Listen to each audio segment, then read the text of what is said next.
Ukraine and Western partner countries are increasing production of shells and ammunitions. The Ukrainian MLRS Vilha has entered the battlefield, and rotation of mechanized brigades for special operation forces have taken place in Bakhmut. This is What About Ukraine channel, day 374, March the 4th, 2023. While Russian forces are receiving a new MTLB with a 25mm naval gun complex 2M3 mounted on it, which takes them back to 1945, the Ukrainian defense complex, together with Western partners, is ramping up production of 82mm and 110mm ammunition for mortars and 122 and 152mm ammunition for howitzers, as well as German Rheinmetall wants to build a tank factory in Ukraine. According to the CEO of Rheinmetall, Armin Pepperger, a modern tank factory can be built in Ukraine for 200 million euros, and such a factory can produce up to 400 Panthers KF-51 tanks annually. This can fully meet the tank needs of the Ukrainian army. In addition, it was recently announced that the Ukrainian defense complex has established production of guided missiles of the Vilha type, with 250 kg of explosives and 70 km maximum range. In the near future, it is planned to modify the Vilha M type of missiles to a radius of up to 150 km. Recall that production of the entire missile complex began in 2010. The complex was put into service with Ukrainian army in 2020 after testing.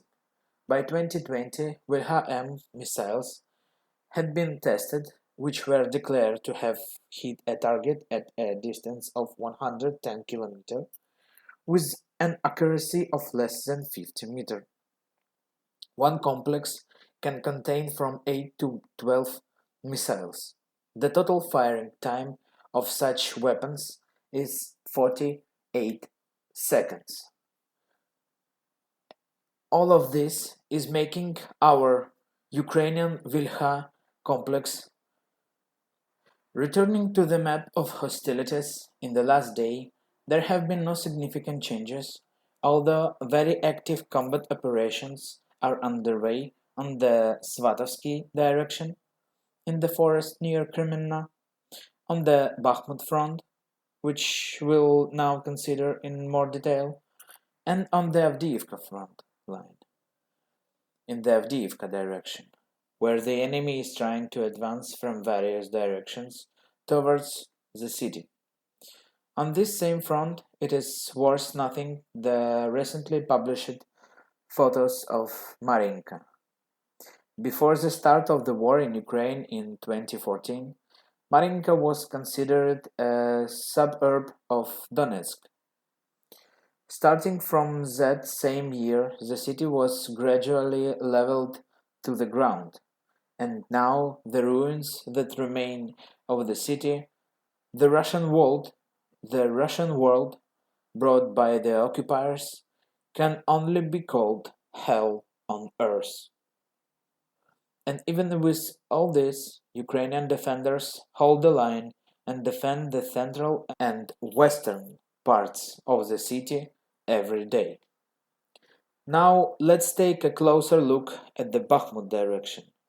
There is a lot of informational chaos happening these days, and the enemy, understanding this, use every fact or event to his advantage. As we have already mentioned before, the most important thing that the enemy could not take into account is the fighting spirit. And when you sit in a trench up to your ears in mud and with a high level of humidity and read a bunch of nonsense about what is being thrown into the information space, it greatly affects the fighting spirit. So we filter the information and wait for official information. As for the events, the enemy is concentrating forces to attack Bogdanivka. The enemy's vanguard is trying to infiltrate Orikhovo-Vasilievka. Fierce battles are taking place in the north and south of the city. No one has left or surrounded Bakhmut. According to available information, there has been a rotation of forces in the city. As we mentioned before, some subunits are being transferred to this front. These subunits turned out to be special operations forces which have honed their skills for years for urban warfare. One example of such groups are the SOF, Azov, Kraken, and others, which made it possible to requalify the defense of the city and withdraw mechanized brigades and motorized infantry subunits from it. Despite the difficult situation, our soldiers continued to hold the line. What boys and girls from the front line managed to find out sound the same. It is hard, very hard, but the city holds. The defense holds on. People hold on. They are waiting for the Ukrainian spring and the Ukrainian offensive. And that is all for today.